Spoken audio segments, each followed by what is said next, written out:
Okay. Hi, everybody. Hi. This is full hair and makeup. I'm not all that fabulous. So good morning, afternoon, happy lunchtime. Just a little bit about myself. I'm a national correspondent at CNN based in New York. And I always say I cover everything from politics to hurricanes to Fashion Week.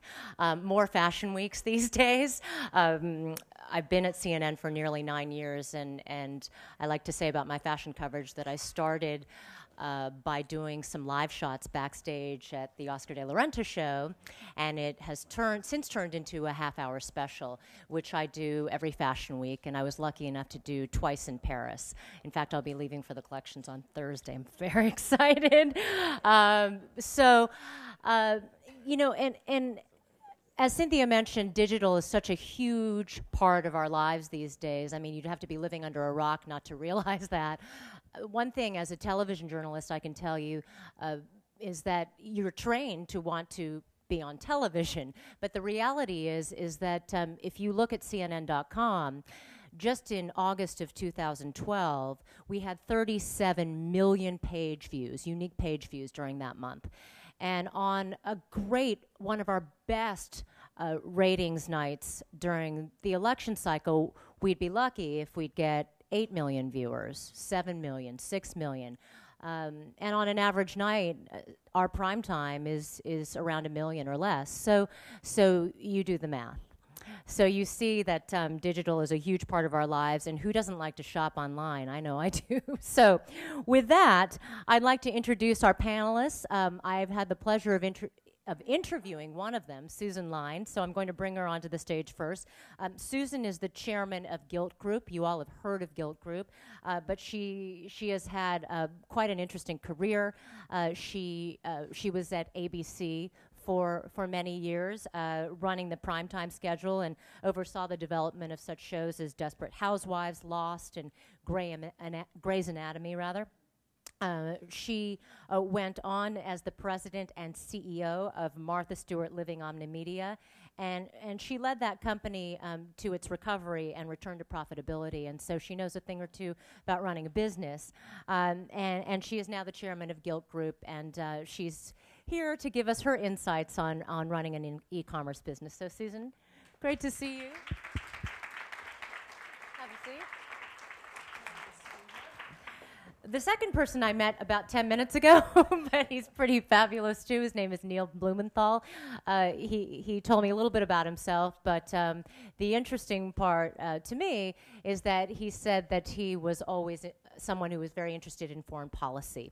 And one day he met a woman who was an eye doctor and training women in the developing world, in the third world, to give eye exams and learn how to sell eyeglasses, because I see some eyeglasses there in the audience. People who buy eyeglasses know how expensive they are, and he realized that there was a business opportunity there, and in 2010, he created a company online called Warby Parker, and he'll tell us more about that. Neil?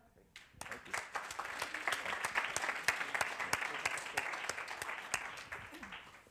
So, obviously, there are a lot of people out there who want to be the next Gilt or the next Warby Parker. So, Susan, I'll start with you. Gilt Group now has been around since, 2007? So when you started this... Very end of 2007. Yes. So when you started this business, I mean, it wasn't that long ago. I mean, 5 years, and yet 5 years in the virtual online world is a lifetime. And back when you started Gilt, nobody really knew what this concept was about, and that's part of the reason why so many people got excited about it, right? So you created this online game that included shopping. It's since expanded.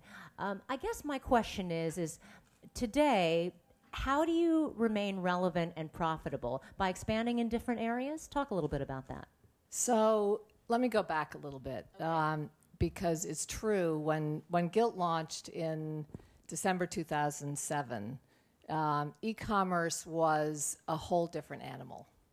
When you think about the first generation e-commerce companies, they were all about reliability, convenience. It was the Amazons, Best Buys, and it was great because you could order something, know that your credit card would be safe, know that you get it in a reasonable amount of time. But it was totally different from what women mean when they say, let's go shopping. And I think what Gilt did was to really pioneer the idea that you could bring that excitement of discovery and browsing, and maybe I'm going to find something I'll fall in love with and I can't live without, that are really the hallmarks of shopping. How right? many designers have you partnered with at this point, just Oh, on the main Gilt site? Probably several thousand. Wow. Yes. Wow. It's a lot. The first few years of Gilt, you're absolutely right, were all about the excitement of the new. This was something people hadn't experienced before, and the idea that every day we changed out all the product, and that there were new sales, that it was appointment shopping, it started at a certain time. All those things were exciting and somewhat game-like. But as you grow, and as we got to be a much, much larger company, you have to really think about it in a different way. It's not just about the excitement of the new, it's about how do you create a site that continues to be relevant to Well, right, your because customers. let's be honest, Gilt is not new anymore. No. And so that novelty of gaming and the thrill of the chase, if you will, is not so new anymore. And so, for instance, I know for me, my favorite part about Gilt is going on Jet Setter. Mm-hmm. And so, right, have you heard of Jet Setter? Of course, we've all heard of Jet Setter. And even if I don't book a hotel for a trip on Jet Setter, it's a great resource, right? So, so talk a little bit about that, because you've expanded well beyond We have. Sort of designer clothing, if you will. Yeah, and I will say that our women's business, our women's apparel and accessories business, is still the largest of our businesses. It's about a $300 million business. So it remains big. We have passionate consumers who come day after day to Gilt Women. But by expanding into other categories like Gilt Home, Gilt Kids and Baby, and then Gilt City, and ultimately Jet Setter, we've been able to tap into other passionate consumer bases, and that's been certainly a big part of our continued growth. As I mentioned, Neil, I'm going to get to you in just a minute, but I actually did a story on Gilt for CNN, and I went to the warehouse, which is 300,000 square feet in Brooklyn. Well, actually, we've moved. Now you it's in Louisville, Kentucky. So there's it's not very here little. anymore. Okay. It's we still use that facility, but it's all now photo studios. Let me tell I rarely do this, but I highly suggest you go to YouTube or CNN.com and search for this story just to see the inside of this warehouse. It is unbelievable. But I guess, the question, because Neil's business is relatively new, comparatively speaking, you mentioned the women's side as being still a juggernaut, $300 million in sales. How do you create and maintain that? Is it about customer service? I mean, if you had to boil it down, what's the key? I think it's about a number of things. What happens as you get bigger is that you have to be good at all the things consumers expect from you. So that includes getting your product when you expect it, making sure it's the right product, making sure that it's in perfect condition, making sure you have the best customer service team, and I think we do.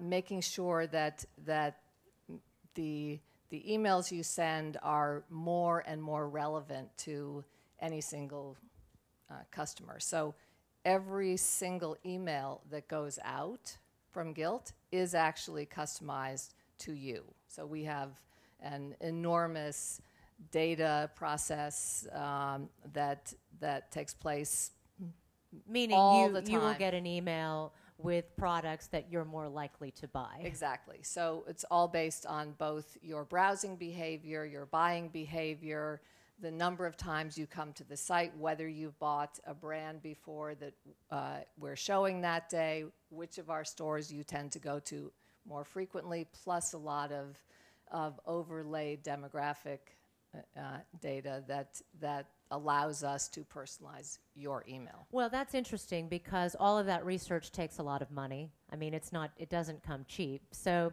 Neil, let's talk a little bit about your business. Tell us a little bit about Warby Parker and a little bit more about how you got the idea and how you decided to launch. It's not a small thing to launch an online business. I mean, I think about it, it would be scary for me. How did you get the courage to do it?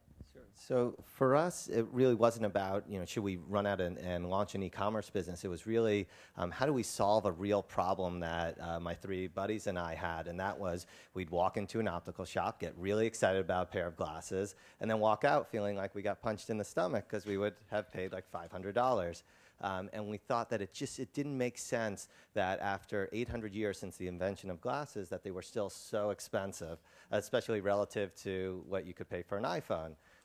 So we thought, what if we designed the frames that we loved, produce them on some of the best production lines in the world using the same materials, but sell them for a fraction of the price. And in doing so, work to transform an industry and transfer billions of dollars from these large companies to normal people and demonstrate that companies can be strong in design, can be scalable, can be profitable, and can do good in the world. Because ultimately, we think that the private sector companies need to be doing more to solve real problems. So we started working on sort of the business plan, and we realized, well, if we sell online, what we can do is we bypass sort of the optical shops and go direct to consumers, and we can transfer all of that markup. And typically, an optical shop will mark up glasses 3 to 5 times, which we thought was high relative to other sort of fashion apparel and accessories, which mark up 2 to 2.5.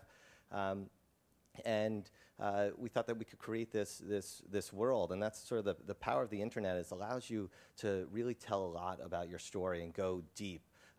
Whereas, I think in the past, a lot of brands would communicate with their customers through, a glossy ad in Vogue. But in this day and age, right, people expect to know more. They want to know how the glasses are made, who's making them, who are the people behind the company, what are their values, because what we wear says a lot about who we are. Well, let me ask you that because I actually, for CNN, work on a special about celebrities who give back. So philanthropy is a big part of, it's a big passion of mine. And I was asking you before we came up here, how much of your success do you attribute to that sort of philanthropic feel-good factor that your customers have when they buy a pair of glasses from Warby Parker? Yeah, so one of the things that we do for every pair that we sell, we distribute one to someone in need. And we partner with a nonprofit that I used to run that trains low-income women in the developing world to start their own businesses, giving eye exams and selling glasses in their communities rather than giving them away for free. So it creates jobs and it provides people the tools to see and to learn and to work. We find that our customers, it really resonates with them. But from the beginning, we've been very clear that that's probably not the #1 reason why you're going to buy glasses from us. Because when we thought about our own shopping experience and when we would interview our friends and survey potential customers, it always came down to fashion. Fashion first, no matter how inexpensive or how socially conscious the glasses are. If they don't look good on your face, you're not going to buy them. Then the second thing that you think about is price. Then the third, quality and service. And then the fourth, if at all, sort of the social mission. So that's how we sort of rank order our messaging. Not that we don't want to scream from the mountaintops that we're trying to do good in the world, but we don't think that should be the very first thing that you learn about us. We think that it's helped us recruit and retain amazing talent. So we've been around 2.5 years, have about 100 employees, and have only had 3 that have left the company, 2 because of family illnesses. And we think a lot of that is because we're building sort of a strong culture, mission-driven, and it's also, I think, led to customer loyalty. It says here that the aesthetic is vintage-inspired with a contemporary twist. I'm curious to know, do you design your own glasses so it's under your own label? Exactly. Okay. So okay. all designed in-house.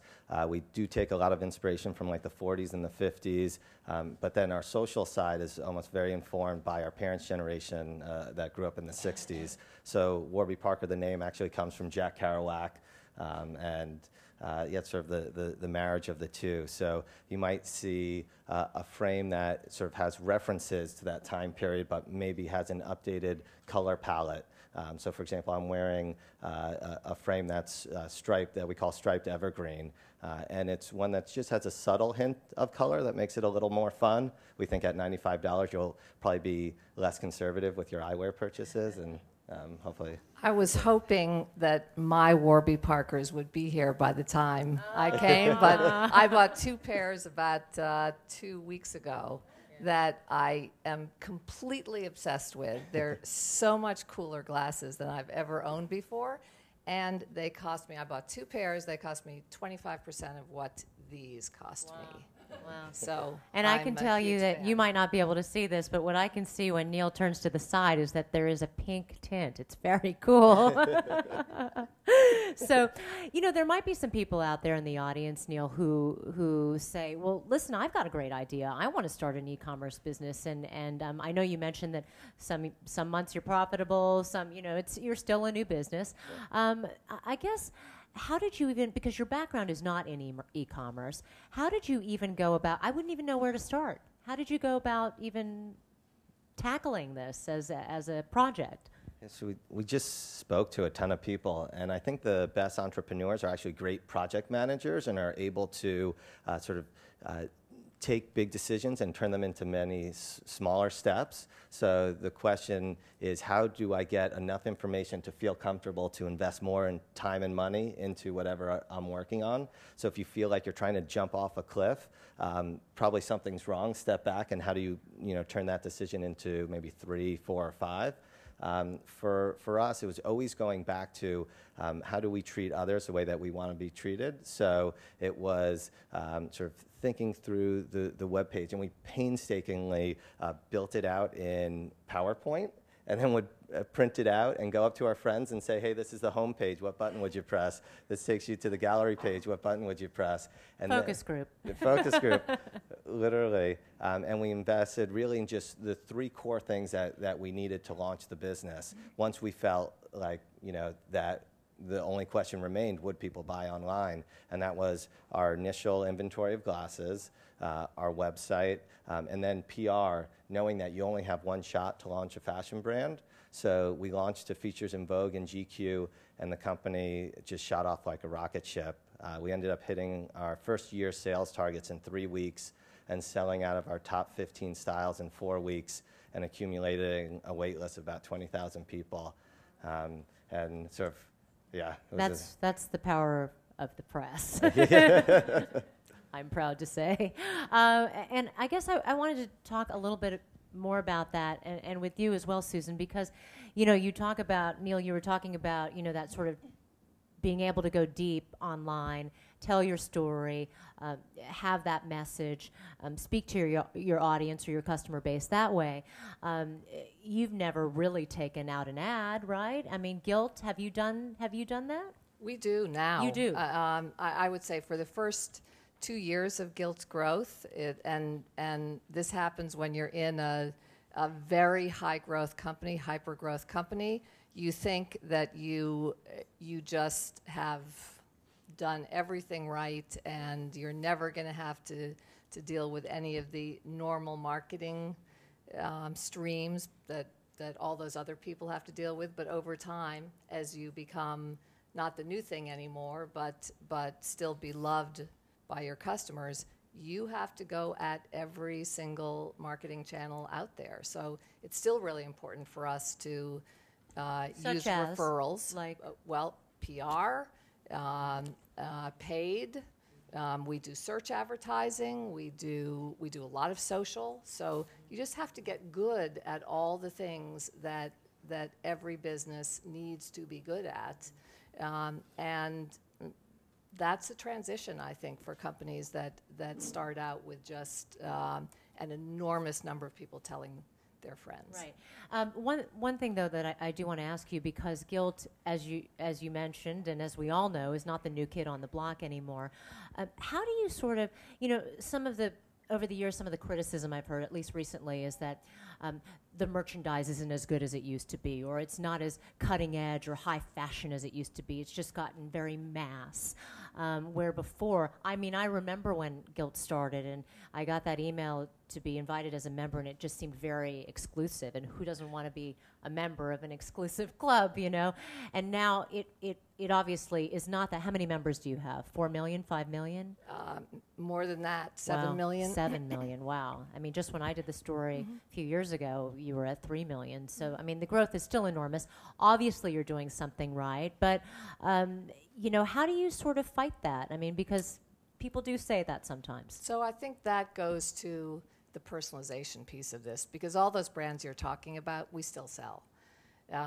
But as we got bigger, and also as we got a broader membership, what we heard from people is, I love browsing it. It's really fabulous, but it's still expensive for me.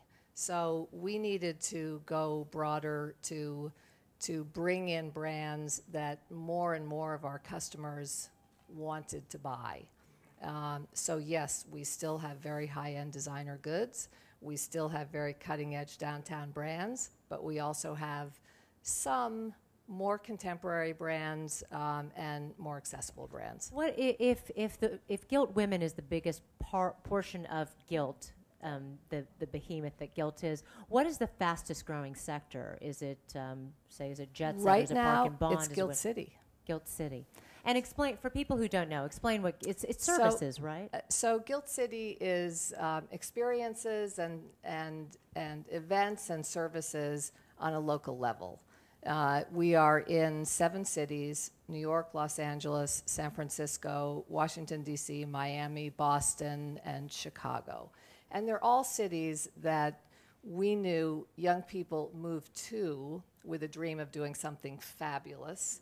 And they know there's all this great stuff happening, but they don't quite know how to access it. So we become a way for them to both know what's going on in their city and to be able to have access to it at a price point that they can actually afford at this point. So often introductory prices for great spas and great health clubs, great restaurants who might do a special menu, and a lot of events that we either tag onto or actually create ourselves.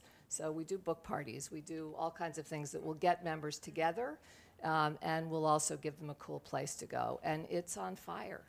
Interesting, because Gilt, I always think of Gilt as being sort of for that. I guess, what is your demographic? Is it that sort of 20 to 30? Is that your sweet spot? We've got 2 sweet spots, and it's there is definitely half of our membership is in that 20 to 32-year-old group who are aspirational and ambitious and believe they're going to rule the world at some point, and the others I remember those days. Yeah, me too. And the others are between 35 and 60, and they're people who have more resources than they have time, and we are a great curator for them. So instead of having to go out and to figure out the 25 different stores they could or should shop for any particular thing, we can do that first cut for them, and it becomes a place you trust to go and shop. And for Jet Setter, it's almost especially that, right? Right. Neil, I'm just curious, Neil, for you, because still you're a relative. You launched when again? February 2010, so Okay. about 2.5 years Two ago. and a half years. You're still a relatively new business. In terms of setting benchmarks for yourself to become profitable and to grow your business, I mean, give me sort of that. You don't have to give me your entire playbook, but part of it. You know, I mean, what are your goals and how do you hope to achieve them? Sure. Without sounding like a jerk, I mean, what we're trying to build the biggest optical company in the world and want a name brand that you associate when you think of Apple and Nike and these great brands. So we've deliberately decided not to be profitable at this moment, to invest in growth. So we're hiring ahead of where we are today, investing more in inventory. But in order to do that, you have to raise capital, right? Right. So is it knocking on a lot of doors and calling everybody you know?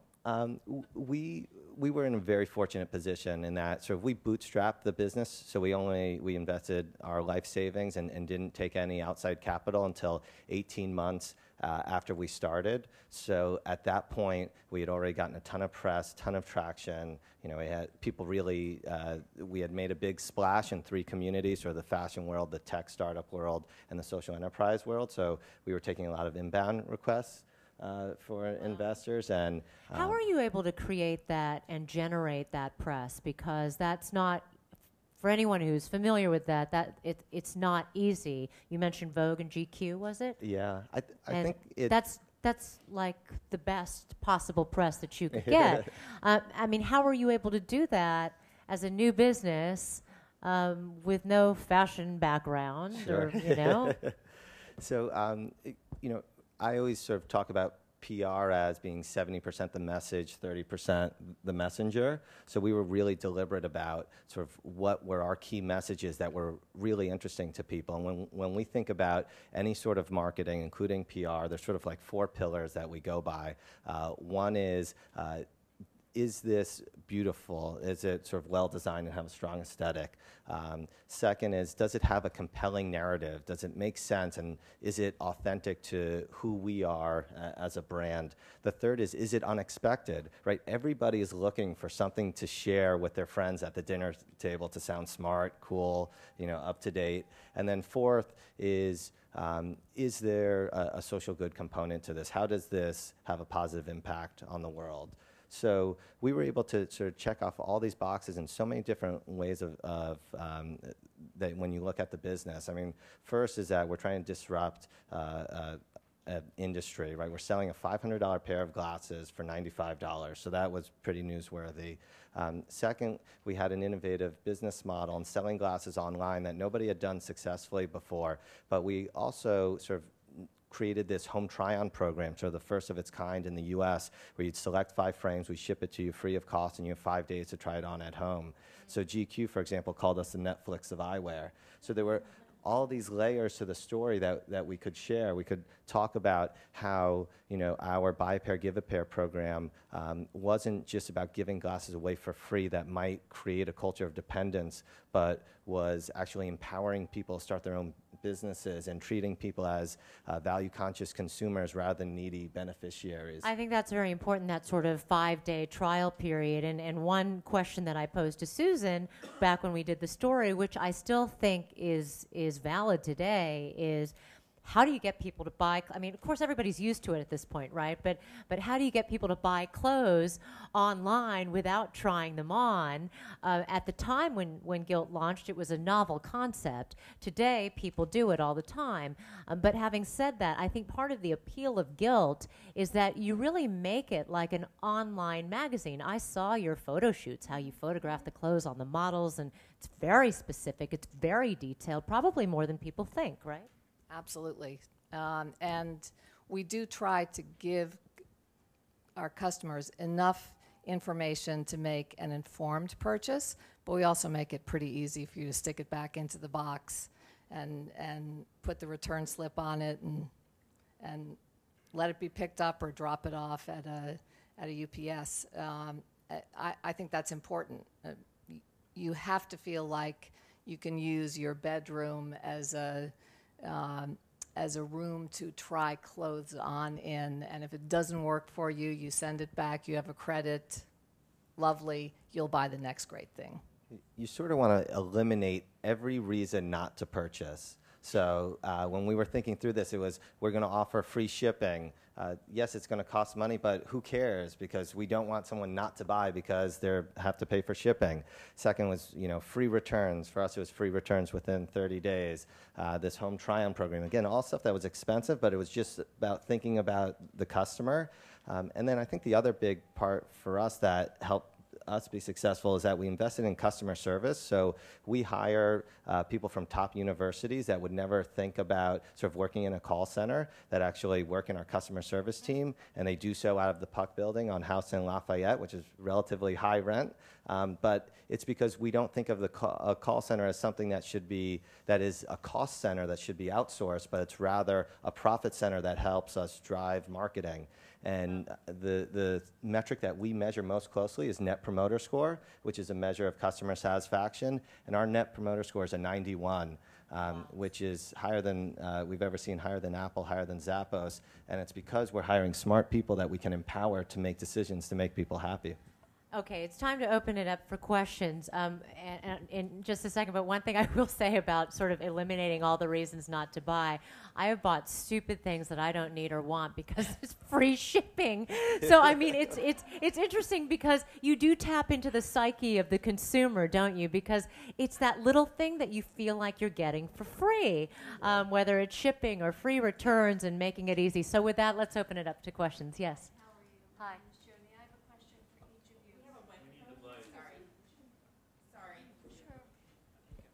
Hi, my name is Joni Linker. How are you?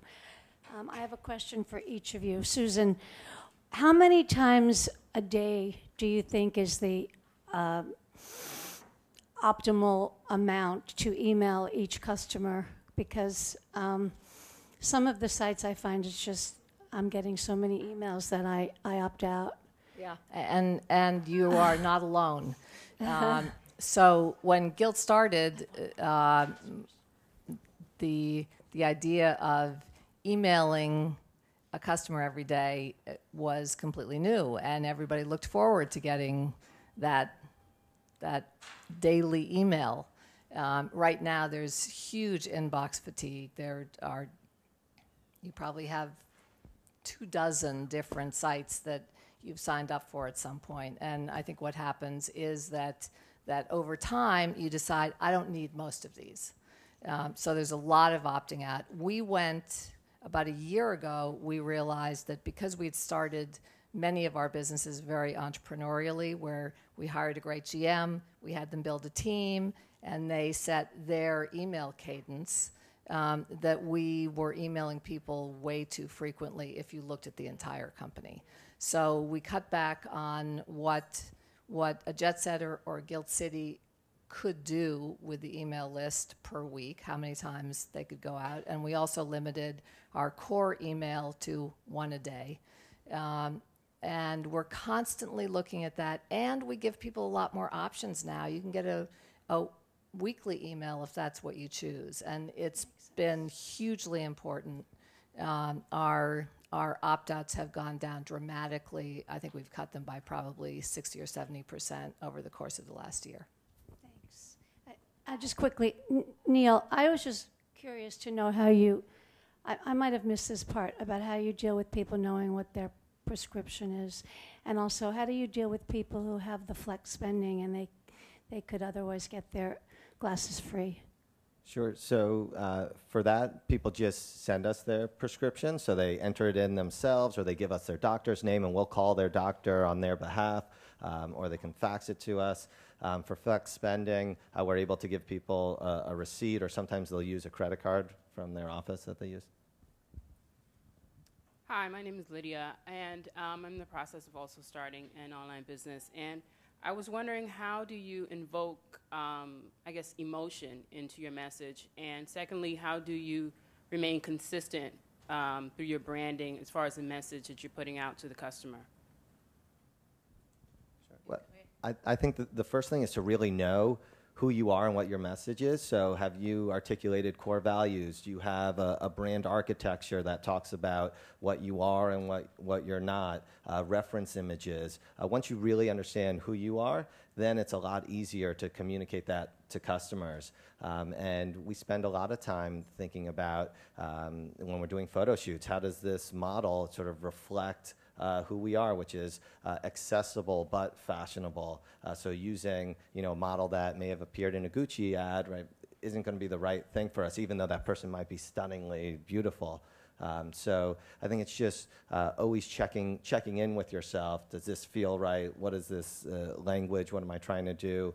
The other big thing for e-commerce that I think is very difficult and that we're not taught in school is how do you say what you need to say in as few words as possible, right? Apple has probably the best strategy in the world, and it lives across everything that they do, and it's simplify, simplify, simplify, reduce, reduce, reduce. So whatever you're saying, say it less, cut down the messages. Yeah, and I completely agree with that. The most important takeaway I got from the Steve Jobs book was a description of what he challenged his entire team with when they were creating the Macintosh, which is, imagine we are shipping this with no manual. It has to be totally intuitive. People need to understand when they look at it what they're supposed to do with it. And that's something we talk about all the time. Are people going to know what to do when they land on this page? I had a question for Susan. It's quite a career change from TV to e-commerce. What skills? Martha Stewart in between. Yes, but That's right. so what skills from your early career do you think best served you? Because I'm making a similar switch. Yep. In e-commerce.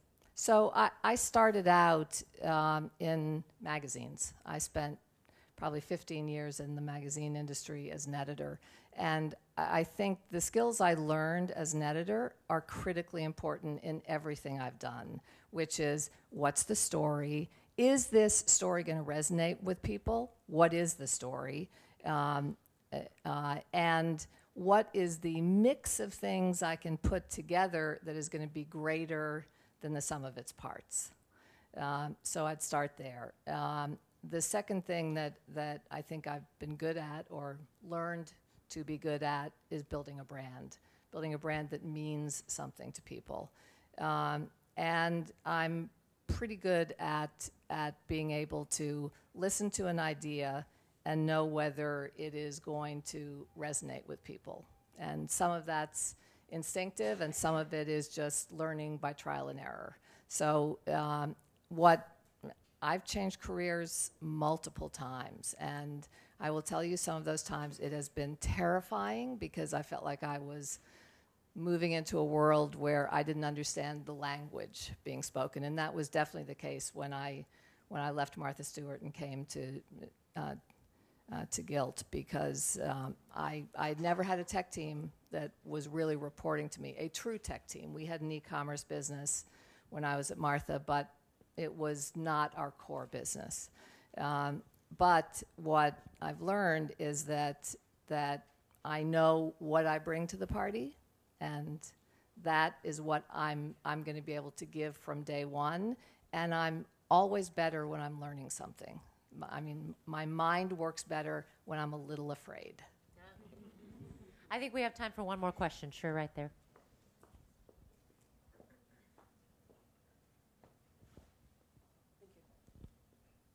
Hi, my name is Enyune, and I'm founder of an e-commerce company as well, and it's called Heritage 1960. So we combine content and e-commerce to curate products and brands that are unexpectedly African or African-inspired. So my question is regarding growth. Specifically, I know when you guys launched, you were more so focused on off-price retailing for women's apparel and accessories, but you've expanded into men's, children experiences, even Park and Bond, which is full price. And I recently read that Park and Bond is going to be shuttered, so you can focus on more high-growth avenues. So when you plan for growth and as you scale, what would be the order of importance regarding geographic expansion, product expansion, acquiring customers across different verticals as well? That's a great question. I think customer acquisition and product development go hand in hand because it's the chicken and egg. You got to have great product in order to attract people. You've got to build your customer base in order to sell enough to justify people giving you that product to sell. I would worry less about expansion, geographic expansion, global expansion, until you know you have that core dynamic working. But it's never going to be either or. It's those two things in concert. Neil, do you have any words of advice? Yeah, focus. It's the most important thing in the world, and I think that's also what allows the for-profit sector in particular to be very successful versus some other sectors, like when I was working in the nonprofit sector. If I were to go back to Vision Spring, I set up programs in 10 different countries. I could have had a much bigger impact if I just stayed in one country, focused in a narrower geography. I was doing a lot of work in rural areas, which are notoriously difficult to serve. It's less densely populated. I could have served more people, perhaps had larger outcomes if I stayed focused. So for us, it's about eyewear. It's staying focused on who our target customers are. Right now, 80% of our customers are 18 to 34, so we're going to continue to focus on them in the near term. And we're going to, of course, expand. In February, we're expanding to progressive, so we'll be able to serve a slightly older demo, but it's about staying focused. Where people keep asking us, are we going to expand into other categories? And it's something that we'd love to do, but right now, eyewear, $22 billion alone in the U.S., the market. So I would just, the people that we see that have been the most successful have been focused, and then once they've had that success, like Gilt was completely dominating before they start to expand into all these other verticals. So be a big fish in a small pond before moving to another pond. Absolutely. Okay. All right. Speaking of focusing, I'm going to go to Jet Setter and book a hotel and buy glasses that I don't need as soon as we're done. So thank you all very much. Neil, Blumenthal, Susan Lyne, thank you. Thank you. Thank you.